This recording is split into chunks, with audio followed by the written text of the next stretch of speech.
नाम भारतीय न्याय संहिता 2023 है। इसमें कुल अध्याय 20 हैं और इसके अंतर्गत कुल धाराएं 358 हैं।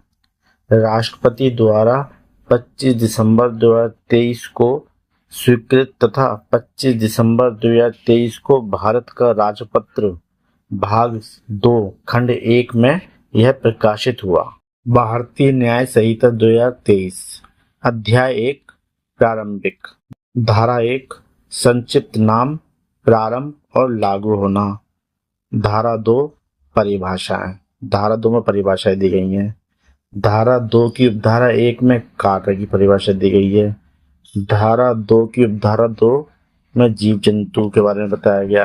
धारा 2 की उपधारा 3 में बालक के बारे में बताया गया है। धारा 2 की उपधारा 4 में कूटकरण के बारे में बताया गया है। धारा 2 की उपधारा 5 में न्यायालय दिया हुआ है। धारा 2 की उपधारा 6 में मृत्यु दी गई है। धारा 2 की उपधारा 7 में बेईमानी की परिभाषा है। धारा 2 की उपधारा 8 में दस्तावेज की परिभाषा है। धारा 2 की उपधारा 9 में कपटपूर्वक की परिभाषा है। धारा 2 की उपधारा 10 में लिंग की परिभाषा है। धारा 2 की उपधारा 11 में सद्भावना पूर्वक की परिभाषा है। धारा 2 की उपधारा 12 में सरकार की परिभाषा है। धारा 2 की उपधारा 13 में संश्रय की परिभाषा है। धारा 2 की उपधारा 14 में क्षति की परिभाषा है। धारा 2 की उपधारा 15 में अवैध की परिभाषा है। धारा 2 की उपधारा 16 में न्यायाधीश की परिभाषा है। धारा 2 की उपधारा 17 में जीवन की परिभाषा है। धारा 2 की उपधारा 18 में स्थानीय विधि की परिभाषा है। धारा 2 की उपधारा 19 में पुरुष शब्द की परिभाषा है। धारा 2 की उपधारा 20 में मास और वर्ष की परिभाषा है। धारा 2 की उपधारा 21 में जंगम संपत्ति शब्द की परिभाषा दी गई है। धारा 2 की उपधारा 22 में वचन शब्द की परिभाषा दी गई है। धारा 2 की उपधारा 23 में शपथ शब्द की परिभाषा दी गई है। धारा 2 की उपधारा 24 में अपराध शब्द की परिभाषा दी गई है। धारा 2 की उपधारा 25 में लोभ शब्द की परिभाषा दी गई है। धारा 2 की उपधारा 26 में व्यक्ति शब्द की परिभाषा दी गई है। धारा 2 की उपधारा 27 में लोक शब्द की परिभाषा दी गई है। धारा 2 की उपधारा 28 में लोक सेवक की परिभाषा दी गई है। धारा 2 की उपधारा 29 में विश्वास करने का कारण नामक शब्द की परिभाषा दी गई है। धारा 2 की उपधारा 30 में विशेष विधि शब्द की परिभाषा दी गई है। धारा 2 की उपधारा 31 में मूल्यवान प्रतिभूति शब्द की परिभाषा दी गई है। धारा 2 की उपधारा 32 में जलयान शब्द की परिभाषा दी गई है। धारा 2 की उपधारा 33 में स्वेच्छा शब्द की परिभाषा दी गई है। धारा 2 की उपधारा 34 में विल शब्द की परिभाषा दी गई है। धारा 2 की उपधारा 35 में महिला शब्द की परिभाषा दी गई है। धारा 2 की उपधारा 36 में सदोष अभिलाभ शब्द की परिभाषा दी गई है। धारा 2 की उपधारा 37 में सदोष हानि शब्द की परिभाषा दी गई है। धारा 2 की उपधारा 38 में सदोष अभिलाभ प्राप्त करना शब्द की परिभाषा दी गई है। धारा 2 की उपधारा 39 में उन शब्दों और पदों के जो इसमें प्रयुक्त है और इस संहिता में परिभाषित नहीं है किंतु सूचना प्रौद्योगिकी अधिनियम 2000 और भारतीय नागरिक सुरक्षा संहिता 2023 में परिभाषित है, वही अर्थ होंगे जो क्रमशः उस अधिनियम और संहिता में उनके हैं। धारा 3 में साधारण स्पष्टीकरण के बारे में बताया गया है। अब आता है अध्याय 2। अध्याय 2 दे रखा है दंडों के विषय में। धारा 4 में दंड के बारे में बताया गया है। धारा 5 में दंडादेश का लघुकरण के बारे में बताया गया है। धारा 6 में दंडावधियों की भिन्न के बारे में बताया गया है। धारा 7 में दंडादिष्ट अर्थात कारावास के कतिपय मामलों में संपूर्ण कारावास या उसका कोई भाग कठिन या सादा हो सकेगा। धारा 8 में बताया गया है जुर्माने की रकम, जुर्माना आदि देने में व्यतिक्रम। धारा 9 में बताया गया है कई अपराधों से मिलकर बने अपराधों के लिए दंड की अवधि।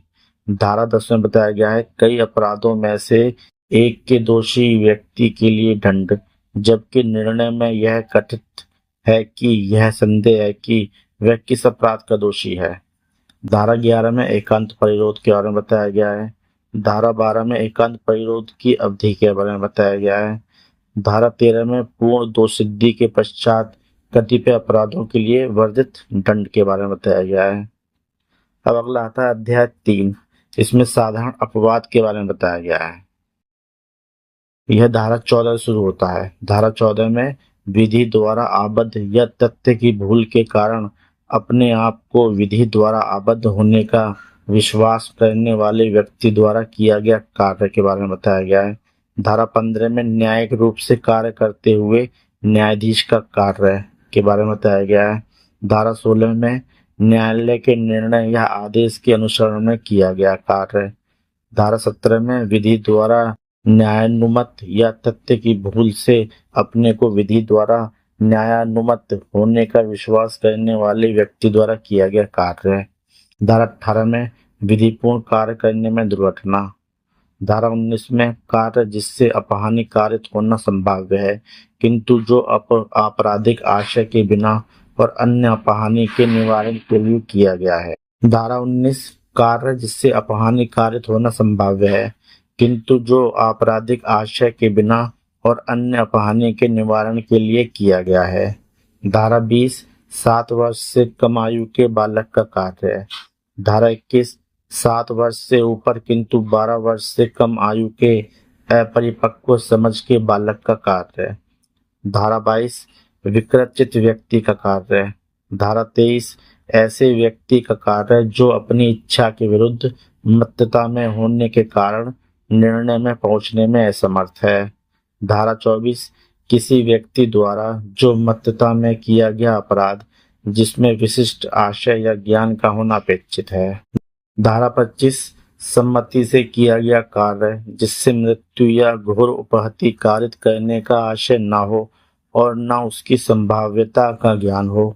धारा 26 किसी व्यक्ति के फायदे के लिए सम्मति से सद्भावना पूर्वक किया गया कार्य जिससे मृत्यु कारित करने का आशय नहीं है। धारा 27 संरक्षक द्वारा या उसकी सम्मति से बालक या विकृत वाले व्यक्ति के फायदे के लिए सद्भावना पूर्वक किया गया कार्य। धारा 28 सम्मति जिसके संबंध में यह ज्ञात हो कि वह भय या भ्रम के अधीन दी गई है। धारा 29 ऐसे कार्यों का अपवर्जन जो कारित अपहानि के बिना भी स्वतः अपराध है। धारा 30 सम्मति के बिना किसी व्यक्ति के फायदे के लिए सद्भावना पूर्वक किया गया कार्य। धारा 31 सद्भावना पूर्वक दी गई संसूचना। धारा 32 वह कार्य जिसको करने के लिए कोई व्यक्ति धमकियों द्वारा विवश किया गया है। धारा 33 तुच्छ अपहानि कारित करने वाला कार्य। अगला आता है प्राइवेट प्रतिरक्षा के अधिकार के विषय में। इसमें धारा 34 से दिया गया है। धारा 34 प्राइवेट प्रतिरक्षा में की गई बातें। धारा 35 शरीर तथा संपत्ति की प्राइवेट प्रतिरक्षा का अधिकार। धारा 36 ऐसे व्यक्ति के कार्य के विरुद्ध प्राइवेट प्रतिरक्षा का अधिकार जो विकृत आदि हों। धारा 37 कार्य जिनके विरुद्ध प्राइवेट प्रतिरक्षा का कोई अधिकार नहीं है। धारा 38 शरीर की प्राइवेट प्रतिरक्षा के अधिकार का विस्तार मृत्यु कारित करने पर कब होता है। धारा 39 कब ऐसे अधिकार का विस्तार मृत्यु से भिन्न कोई अपहानि कारित करने तक का होता है। धारा 40 शरीर की प्राइवेट प्रतिरक्षा के अधिकार का प्रारंभ और बना रहना। धारा 41 कब संपत्ति की प्राइवेट प्रतिरक्षा के अधिकार का विस्तार मृत्यु कारित करने तक का होता है। धारा 42 ऐसे अधिकार का विस्तार मृत्यु से भिन्न कोई अपहानि कारित करने तक का कब होता है। धारा 43 संपत्ति की प्राइवेट प्रतिरक्षा के अधिकार का प्रारंभ और बना रहना। धारा 44 घातक हमले के विरुद्ध प्राइवेट प्रतिरक्षा का अधिकार जबकि निर्दोष व्यक्ति को अपहानि होने की जोखिम है। अगला आता है अध्याय 4। अध्याय 4 में दुष्प्रेरण, आपराधिक षड्यंत्र और प्रयत्न के विषय में बताया गया है। सबसे पहले देख लेते हैं दुष्प्रेरण के विषय में, जो धारा 45 में बताया गया है। धारा 45 किसी बात का दुष्प्रेरण, धारा 46 दुष्प्रेरक, धारा 47 भारत से बाहर के अपराधों का भारत में दुष्प्रेरण, धारा 48 भारत में अपराधों का भारत से बाहर दुष्प्रेरण, धारा 49 दुष्प्रेरण का दंड, यदि दुष्प्रेरित कार्य उसके परिणाम स्वरूप किया जाए और जहाँ की उसके दंड के लिए कोई अभिव्यक्त बंध नहीं है। धारा 50 दुष्प्रेरण का दंड, यदि दुष्प्रेरित व्यक्ति दुष्प्रेरक के आशय से भिन्न आशय से कार्य करता है। धारा 51 दुष्प्रेरक का दायित्व, जब एक कार्य का दुष्प्रेरण किया गया है और उससे भिन्न कार्य किया गया है। धारा 52 दुष्प्रेरक कब दुष्प्रेरित कार्य के लिए और किए गए कार्य के लिए आकलित दंड से दंडनीय है। धारा 53 दुष्प्रेरित कार्य से कारित उस प्रभाव के लिए दुष्प्रेरक का दायित्व जो दुष्प्रेरक द्वारा आशयित से भिन्न हो। धारा 54 अपराध किए जाते समय दुष्प्रेरक की उपस्थिति। धारा 55 मृत्यु या आजीवन कारावास से दंडनीय अपराध का दुष्प्रेरण। धारा 56 कारावास से दंडनीय अपराध का दुष्प्रेरण। धारा 57 लोक साधारण द्वारा या 10 से अधिक व्यक्तियों द्वारा अपराध किए जाने का दुष्प्रेरण। धारा 58 मृत्यु या जीवन कारावास से दंडनीय अपराध करने की परिकल्पना को छुपाना।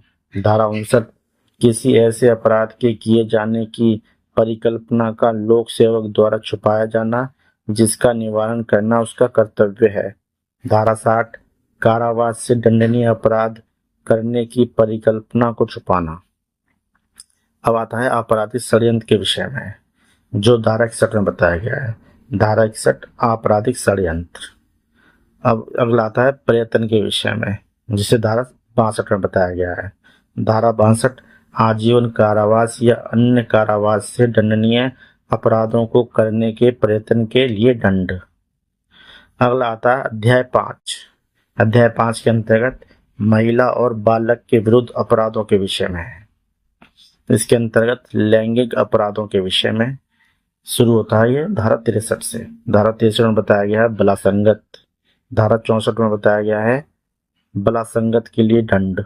धारा 65 कतिपय मामलों में बलात्संग के लिए दंड। धारा 66 पीड़िता की मृत्यु या सतत विकृतशील दशा कारित करने के लिए दंड। धारा 67 पति द्वारा अपनी पत्नी के साथ पृथक्करण के दौरान मैथुन। धारा 68 प्राधिकार में किसी व्यक्ति द्वारा मैथुन। धारा 69 प्रवंचनापूर्व साधनों आदि का प्रयोग करके मैथुन। धारा 70 सामूहिक बलात्संग। धारा 71 पुनरावृत्ति करता अपराधियों के लिए दंड। धारा 72 कतिपय अपराधों आदि से पीड़ित व्यक्ति की पहचान का प्रकटीकरण। धारा 73 अनुज्ञा के बिना न्यायालय की कार्रवाइयों से संबंधित किसी मामले का मुद्रण या प्रकाशन करना। अब इसके अंतर्गत अगला आता है महिला के विरुद्ध आपराधिक बल और हमले के विषय में। इसे धारा 74 में बताया गया है। धारा 74 महिला की लज्जा भंग करने के आशय से उस पर हमला या आपराधिक बल का प्रयोग। धारा 75 लैंगिक उत्पीड़न। धारा 76 विवस्त्र करने के आशय से महिला पर हमला या आपराधिक बल का प्रयोग। धारा 77 दृश्य रतिकता। धारा 78 पीछा करना। धारा 79 शब्द अंग विक्षेप या कार्य जो किसी महिला की लज्जा का अनादर करने के लिए आशयित है। अगला आता है विवाह से संबंधित अपराधों के विषय में। यह धारा 80 से शुरू होता है। धारा 80 दहेज मृत्यु।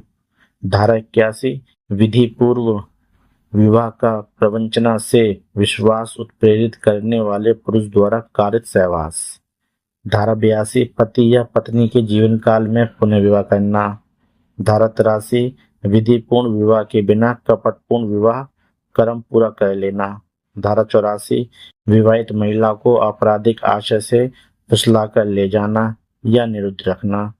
धारा 85 किसी महिला के पति या पति के नातेदार द्वारा उसके प्रति क्रूरता करना। धारा 86 क्रूरता की परिभाषा। धारा 87 विवाह आदि के करने को विवश करने के लिए किसी महिला को व्यापहत करना, अपहृत करना या उत्प्रेरित करना। अगला आता है इसमें गर्भपात आदि कारित करने के विषय में। यह धारा 88 से शुरू होता है। धारा 88 गर्भपात कारित करना।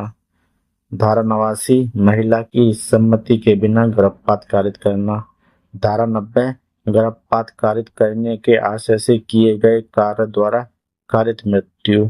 धारा 91 बालक का जीवित पैदा होना रोकने या जन्म के पश्चात उसकी मृत्यु कारित करने के आशय से किया गया कार्य।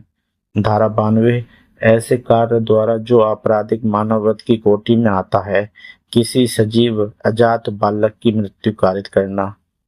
अगला आता है इसमें बालक के विरुद्ध अपराधों के विषय में, जो धारा 93 शुरू होता है। धारा 93 बालक के पिता या माता या उसकी देखरेख रखने वाले व्यक्ति द्वारा 12 वर्ष से कम आयु के बालक का आरक्षित डाल दिया जाना और परित्याग। धारा 94 मृत शरीर के गुप्त व्ययन द्वारा जन्म छुपाना।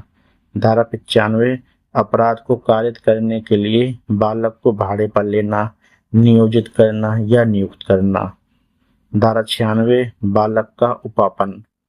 धारा 97 10 वर्ष से कम आयु के बालक के शरीर पर से चोरी के आशय से उसका व्यापरण या अपहरण। धारा 98 वेश्यावृत्ति आदि के प्रयोजन के लिए बालक को बेचना। धारा 99 वेश्यावृत्ति आदि के प्रयोजन के लिए बालक को खरीदना। आज के टॉपिक में बस इतना ही। अगले टॉपिक में भाग 2 में आगे की धाराओं का संक्षिप्त रूप से अध्ययन करेंगे। दोस्तों, उम्मीद करता हूँ ये टॉपिक आपको पसंद आया होगा। आपकी सहायता एवं सहूलियत के लिए इस टॉपिक का PDF लिंक वीडियो के नीचे डिस्क्रिप्शन में है। आप चाहे तो वहाँ से PDF फाइल डाउनलोड